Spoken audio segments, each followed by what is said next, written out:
What's up, guys? It's your boy Jay Reason coming back again with another Thursday night football stream. Tonight we're getting into your Atlanta Falcons, Carolina Panthers. Before we get into the pre-matchup predictor info, make sure you smash that like, that thumbs up. It is much appreciated. And of course, make sure that you subscribe, click the bell to be notified of streams just like this for NFL, NBA, and more. All right, so matchup predictor, guys. 65.2% for the Falcons, 34.4% for Carolina Panthers. As for your season leaders, you have Marcus Mariota with 1,561 yards, 10 touchdowns, 6 interceptions.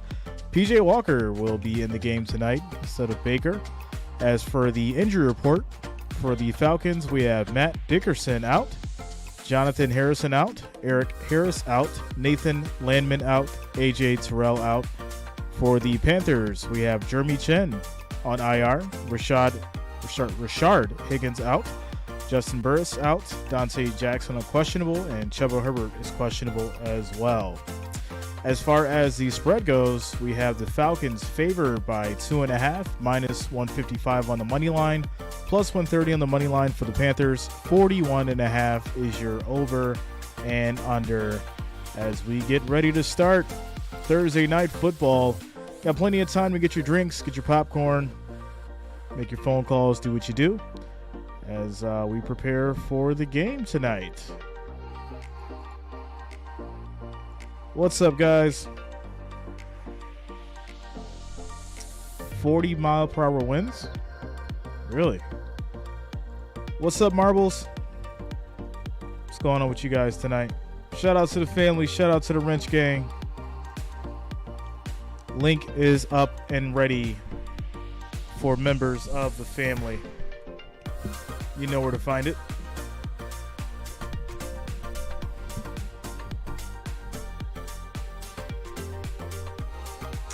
What's up, Shantae? What's going on with you guys tonight?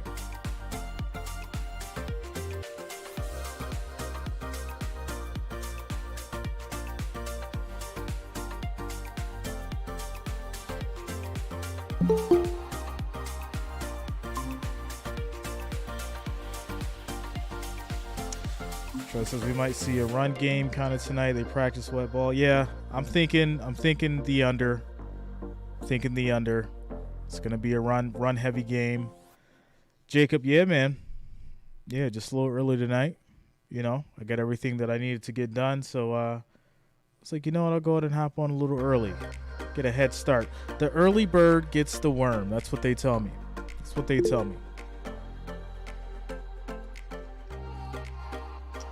What's up, Luda? How you doing tonight? What's up, Emmy? Shout out to you, Alan. Thanks a lot, man. Thanks for the love and support, guys. TJ Watt. They said he will be making a return. Shout out to you, Alan. Thanks a lot, man. Thanks for the love and support, guys. TJ Watt. They said he will be making a return. Shout out to you, Alan.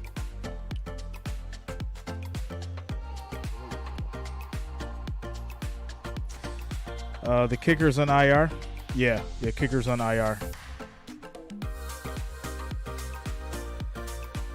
This is me being a weather forecaster for a second. We are told that rain is expected throughout the night and the winds to pick up, so settle in, Tony. It's going to be a long night for you. Meanwhile, speaking of storms, on Monday, the Colts fired head coach Frank Reich and named Jeff Saturday as interim coach. When we return, we get into what that says about the Colts and the rest of the league.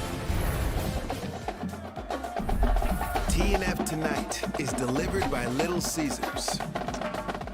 All right, so yeah, we're just preparing here for kickoff, guys. Going through the pregame info. How's everybody doing tonight? Anybody doing anything fun today? It's kind of like a blah Thursday, for sure.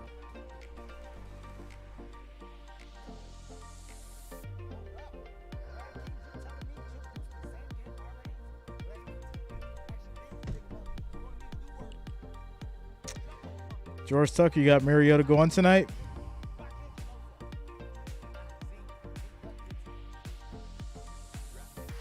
I made a couple of interesting bets. We'll see what happens. I took the under. Hope I don't end up regretting it.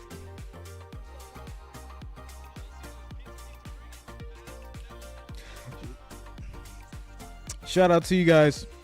Make sure you smash that like, that thumbs up. Let's try to get to 100 before kickoff. What's up, Purple? Purple in the building. Shout out to the family.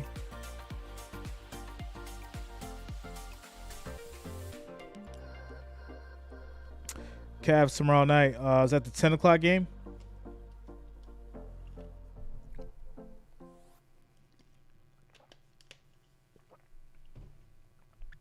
Yeah, I think that's the 10 o'clock game, so we should be able to do that.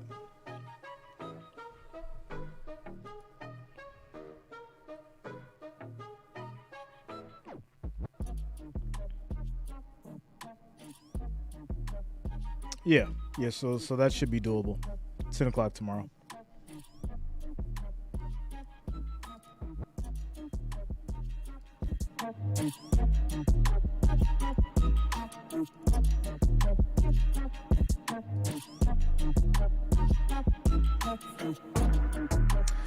You gotta have faith in them boys, man. I still think they should have kept Colin Sexton, but you know, things happen. What's up, Dave? Shout out to you, bro.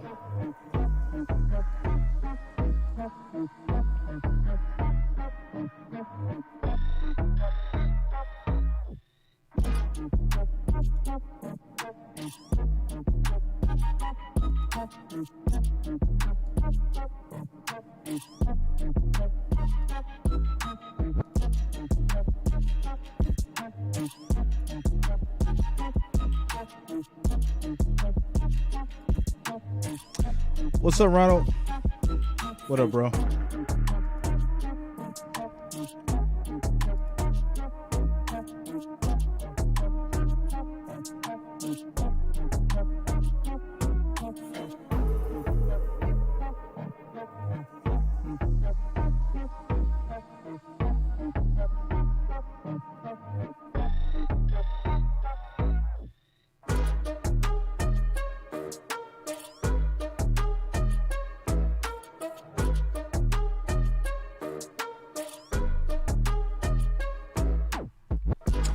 Shout out to Emmy coming through with a $1.39 super chat donation.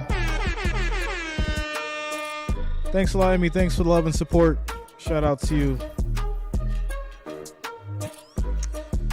Dave says, thanks, Jay. All this Odell talk is irritating. Yeah, I mean, like, we've been talking about Odell for how many weeks now? It's almost annoying. You know? What's up, Richard? Chilling, bro. I got a couple ideas for you guys in the channel. You guys know I invest, and I invest well back into the channel. So, yeah, we got some ideas, man. We got some ideas. Josh Allen is possibly not playing. It's possible. He's clear, but I think it's like I said before, it's probably going to be even. It's going to be even between Case, Keenum, and Allen. This is a big game. People don't realize this is a really big game. Obviously, we want Josh to be healthy as possible, but I think he himself may be trying to shrug off whatever kind of injury he has so that he can play. Thanks a lot, Ronald. Shout out to you, man.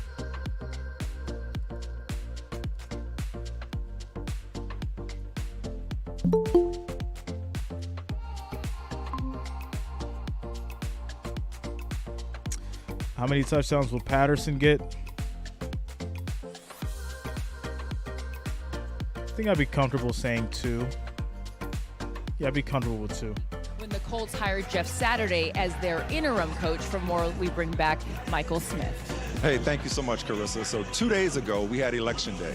In less than 2 months, it'll be Selection Day for several NFL franchises. There are already 2 head coach openings. On average, there have been about 7 coaching changes over the past 5 off seasons.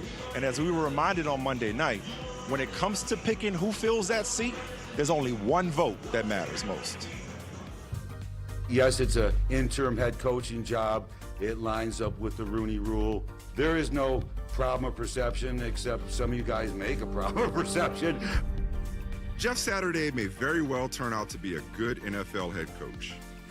But Monday was not a good look for a league that has such an awful history when it comes to diversity at the head coach level. You are what your record says you are. And the NFL's record when it comes to hiring minority coaches is shameful.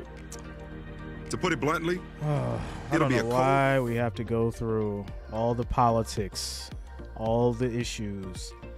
Let's talk about football. Let's talk about football. Let's talk about sports. Let's talk about statistics. Let's do deep dives on, plays and that kind of stuff. We don't need to talk about this kind of stuff during prime time Thursday night football. Like, what are we doing? It's like every game now. Between basketball, football, it's just getting out of hand. It really is. What's up, prospects? What up, yo? Shout out to Edgar.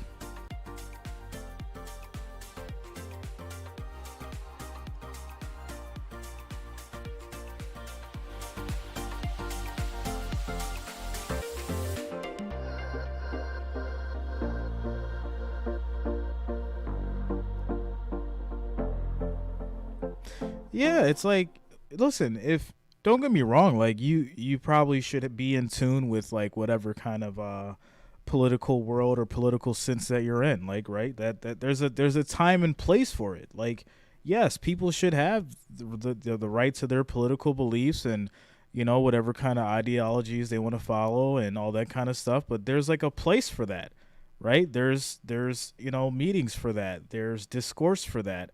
There's outlets for that. You don't have to have that in the NFL games. You don't have to have that in the basketball games. We come here for sports. I don't want to like deal with political issues and stuff. Well, I just want to kick back and play, listen to sports. If I want to get into like political stuff, then we could just stream CNN all day. We could stream CNN and Fox. And then we could sit here and bicker and argue about politics and issues and I believe this and you believe that, Let's just keep it sports. It seems like NBA's doing it now. Football's obviously doing it. It's crazy.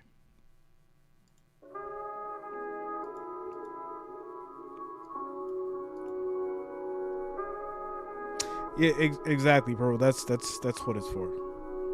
That's what it's for.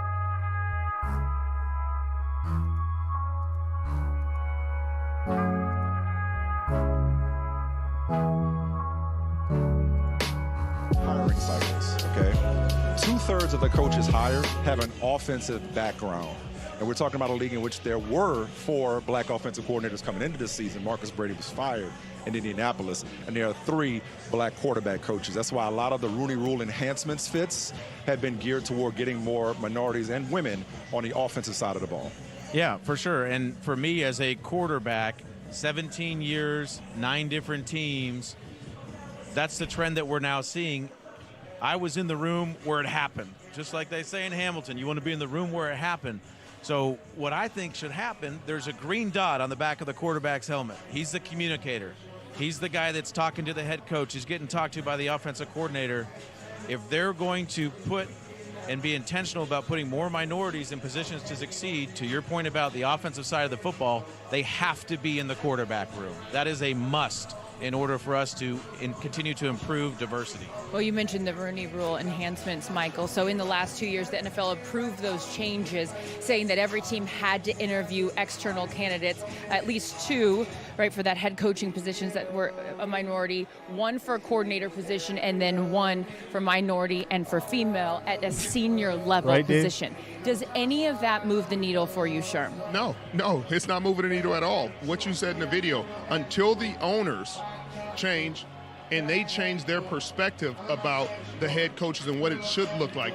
They come from an older time, a different time. They think an NFL head coach needs to look a certain way, needs to talk a certain way. And so in order for black head coaches to get more opportunities, the owners have to be comfortable being able to sit across from them at a table, be one-on-one, be able to have conversations with them. And I think there's a cultural barrier there. I think it's hard for some owners to get over that barrier. I don't see Dallas Cowboys having a black head coach. I don't see Jerry Jones being able to handle that kind of dynamic. And that's what needs to change. They need to ingratiate themselves in these communities. Okay. Since we're having this conversation because we're watching the game now, right? Because we can't keep it sports, let's go ahead and do it.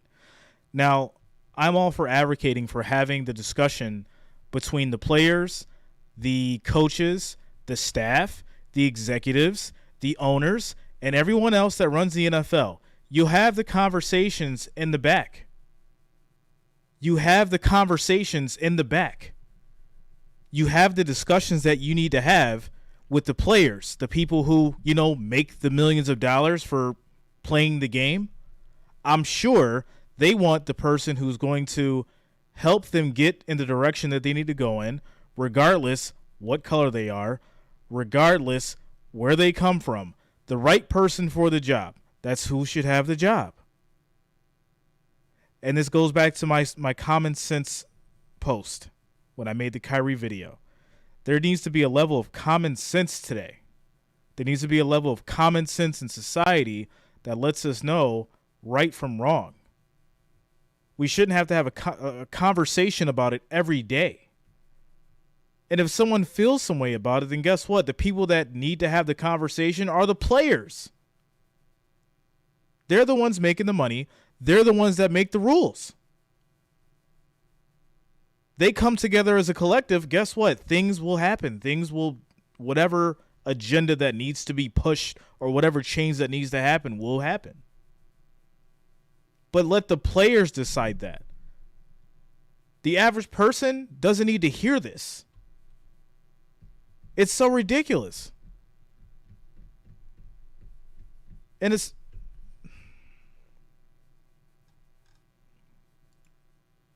that are white, 4 that are non-white. So of those 28, how did they get their foot in the door? 8 of them are former players. 8 of them have family ties. Okay, so of the 4 that are non-white, 2 former players, 0 family ties. So that is not to say that Sean McVay had a family tie, and that's the only reason that he's a good football coach. He's a great football coach. Yes. Zach Taylor last year brought his team to the Super Bowl. Shanahan, great football coaches. But we need to remove the barrier for people that don't have family ties. We need to get an influx of young, smart, hardworking coaches to come in that don't have family ties, that aren't represented right now, and get their foot in the door. Maybe that's naive of me to say then they're going to work hard, they're going to do what they do, and they're going to ascend. That's probably naive of me to say that. It's not naive, it's solutions-oriented, but as we talked with Jeff Saturday, the goalposts constantly move. That's what I'm saying, The bar is Dave. constantly raised. So qualifications be damned. Here's the job, Jeff Saturday, and you're set up to succeed. In Hamilton, it must be nice to have Washington on your side.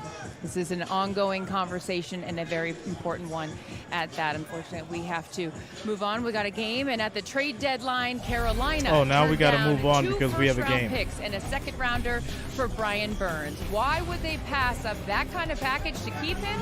You'll find out when we come back. Thank you, Michael. And see, here's my problem. When you look at the way that society is today, you know what? I'll restart. I judge people based on their character. I don't look at color. I judge people based on their character. I don't look at color. It's very easy for me to say that when I've made that statement in the past, I've had to deal with things on both sides. Some people don't want to hear that. Since we're going to start off political tonight, and I didn't start off political, it was Amazon. But since we're going down this path, we can have an open dialogue. I'm more than comfortable having it. I feel like I'm intelligent enough to have this conversation in front of whoever's listening. I judge people based on their character. Treat me how I treat you. And even then, I feel like if I'm treated bad, I'm still treating people good because that's in my character. I just change how I move. I just change how I deal with people based on if they treat me bad or not. The way that you treat me isn't going to change me being a decent person. That just shows who you are, regardless of how you look, regardless of where you're from, regardless if you're rich, poor, doesn't matter. You treat people how they treat you, or even better. That's it. But you judge people on who they are. It's ridiculous. I don't get it. That's prestige worldwide. Until they find the right quarterback, they're still they got to get that right. Even though they've got some pieces, that would make them a serious contender. Mariota under pressure. Throws caught. First down. Along the near sideline by Demir Bird.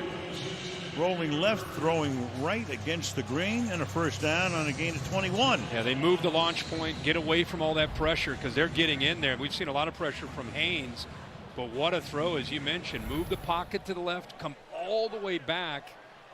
Kind of a little backyard football play there by Mariota. Yeah, fraught with danger, but it works. Throws, to the caught. sideline again. That is caught. Making the grab again is Bird, and he will step out of bounds, stopping the clock with 3:34.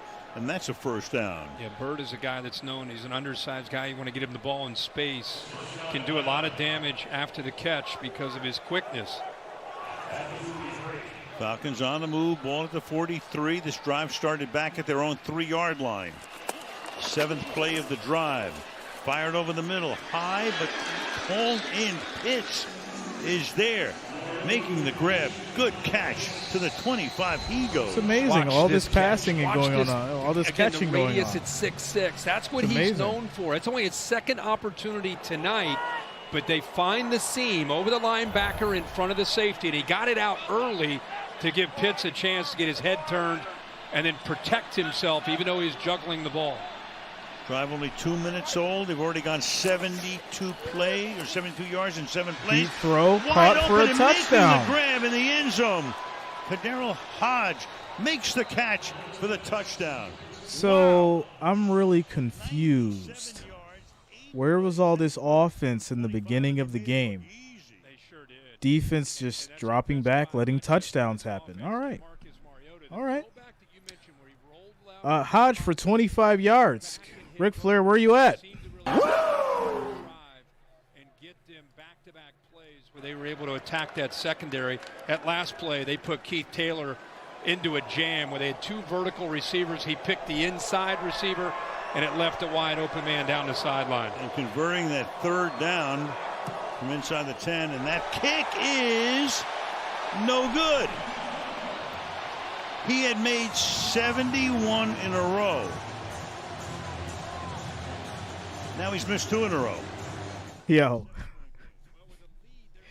Has missed 2 extra points in a row. The score is 15-22. Wasn't the spread 2.5? Wasn't that the spread? Wasn't the spread 2.5? Where's my tinfoil hat gang at? Huh? All right. I'm just saying. Only Tyler Bass of Buffalo has kicked more in a row, and now he's got a new streak going.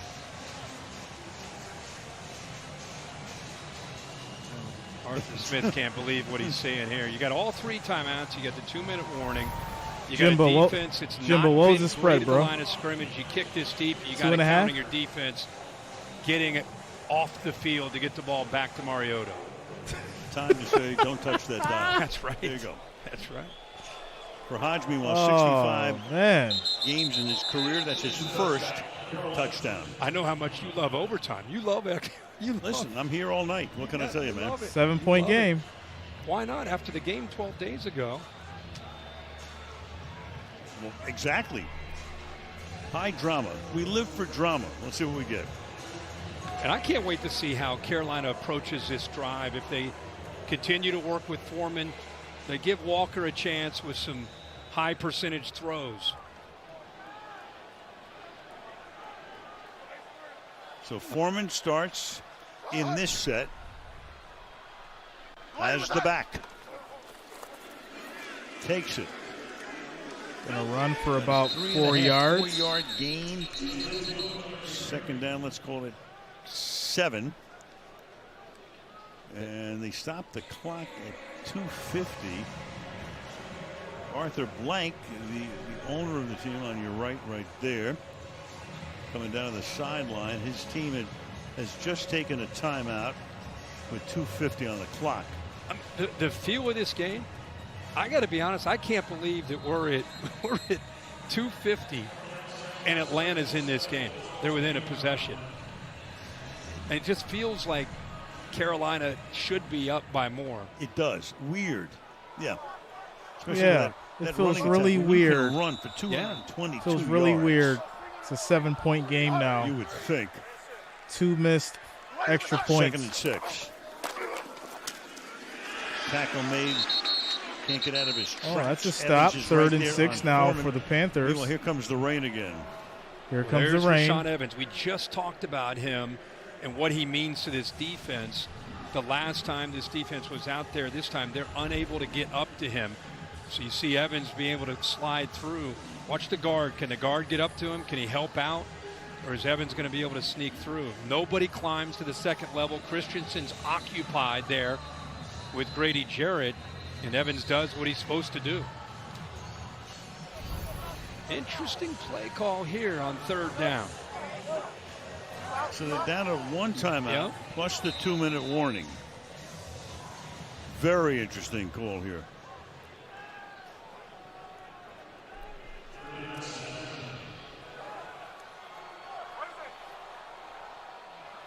From the 28.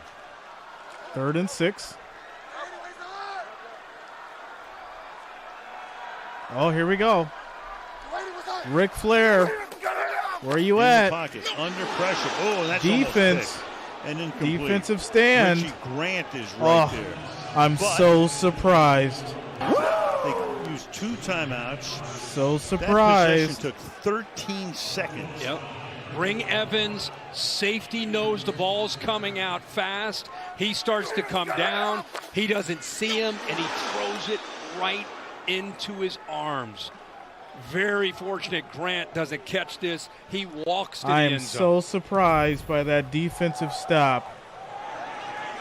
Tucker's punt caught at the 25 and returned by Avery Williams up to the 34 with 2:33 left. 1 timeout plus the 2-minute warning, a ton of time for the Falcons.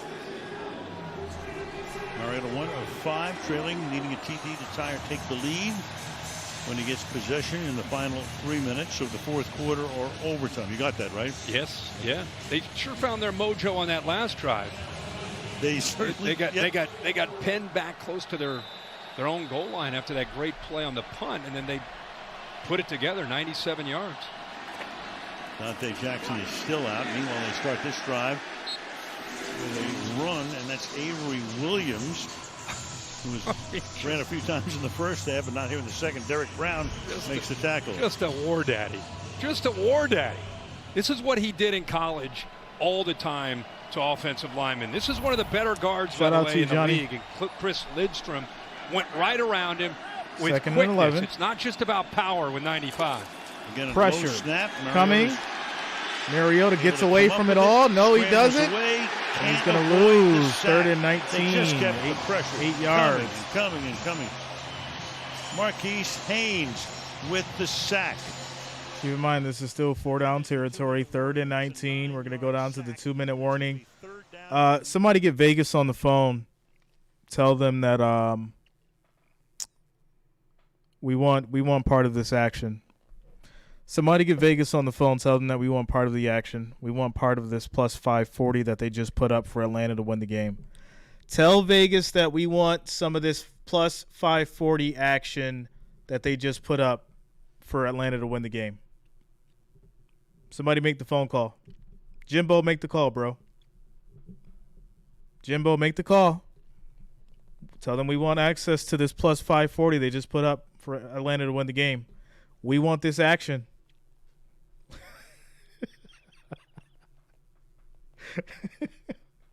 We want this action.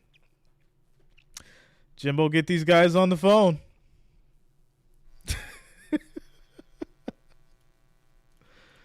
Pulling off one against Atlanta the other day against the 49ers. Lost Jason Barrett for the season today, by the way. The great defensive back on Sunday night. Meanwhile, on Thursday night, it's a 7-point game. It's 3rd and 18.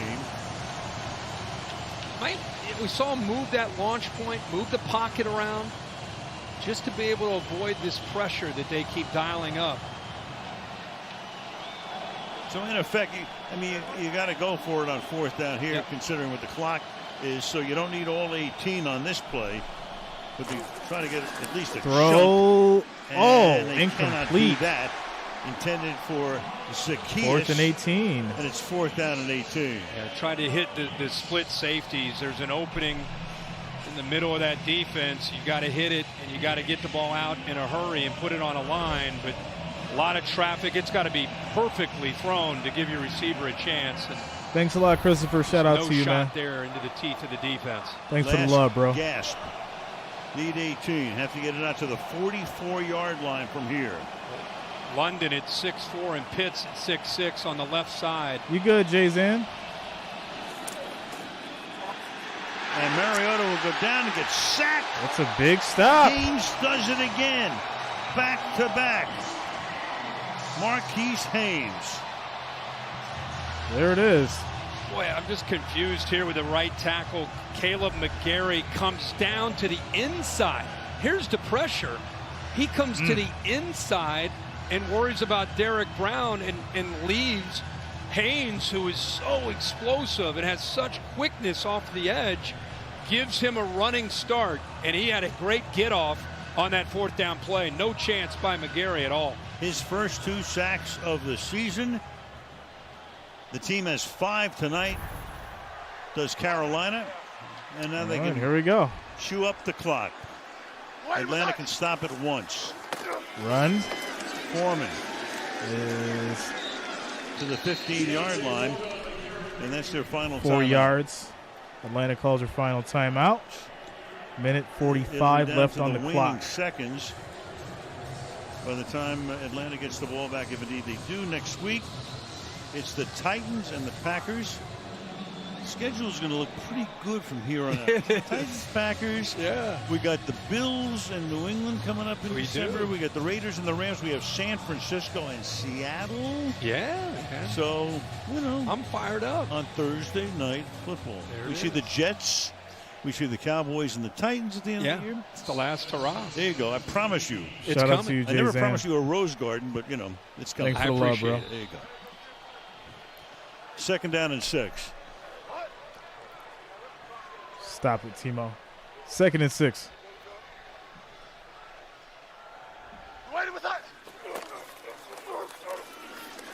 Foreman. And just to the short. 10. Boy, what a night this guy's had. Oh, 30 the first down, carries, 3rd and 1. For 129. Yeah, just kind of a tip of the cap from all of us and watching this guy play, not just tonight, but 5th year out of Texas, and just a guy that had some injuries to fight through.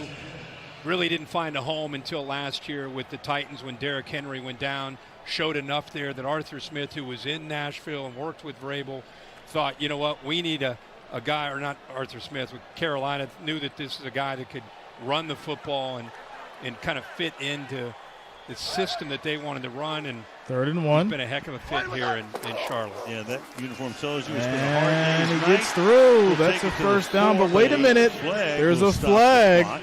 Oh, we know the refs were going to do it. We knew this was coming. Offensive holding. Holding offense, number 79. Oh, no. 10-yard penalty, replay, 3rd down. That's his 4th penalty of the night? It is. Oy. Yeah, he gets with Rashaan Evans right there.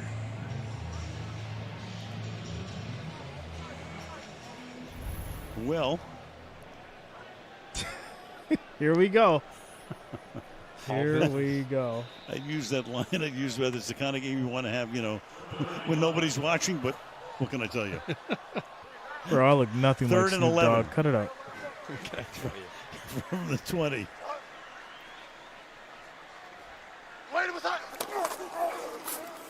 Give it to Foreman again. Foreman gets a yard. That'll get wrapped up, and that's going to take us down to just a handful of seconds.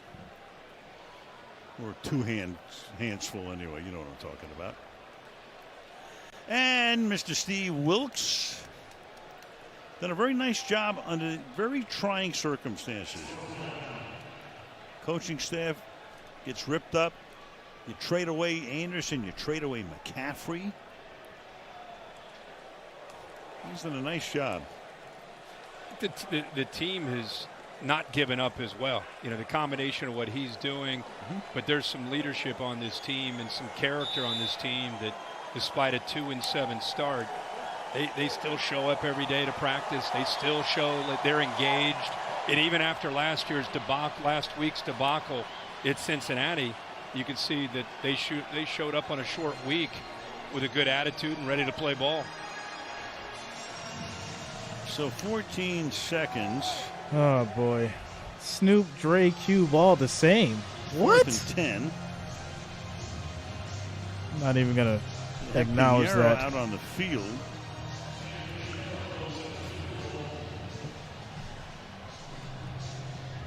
You don't sense a block kick and a run back here, do you?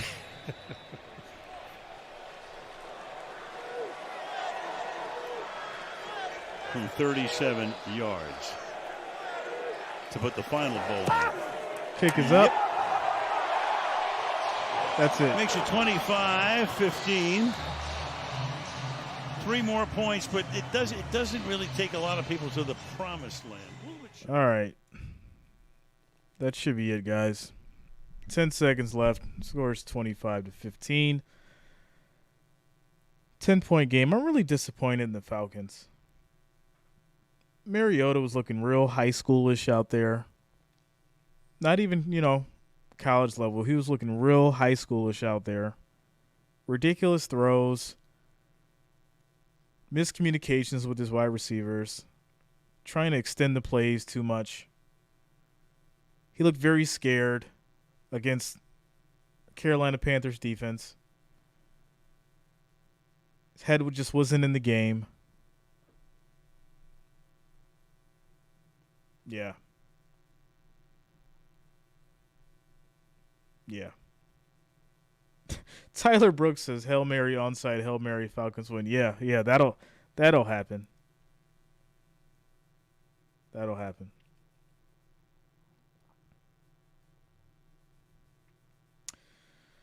Shout out to you guys, though. I will be streaming on Sunday. 4 games starting at 9:30. Seahawks, Buccaneers, Bills, Vikings, Green Bay,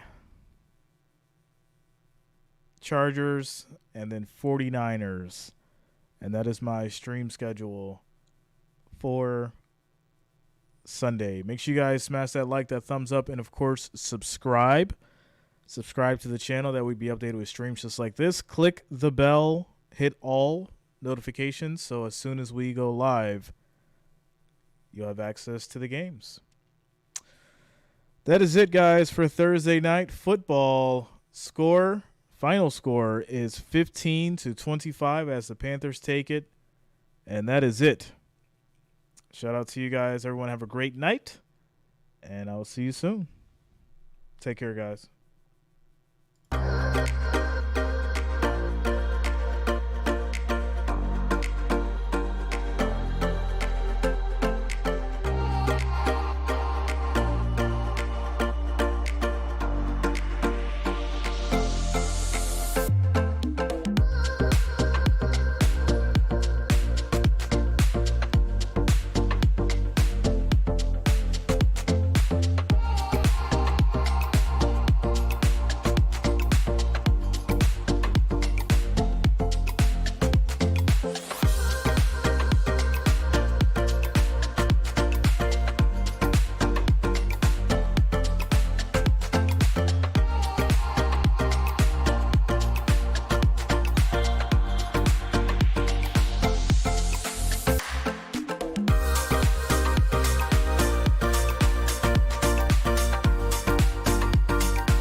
going on, man? Oh, man, what a terrible. It's a Bezos game.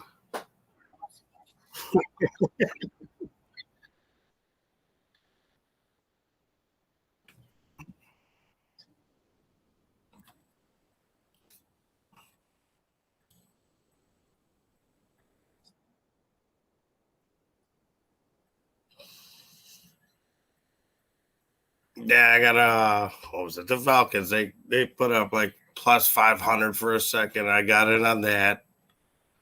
I bailed out on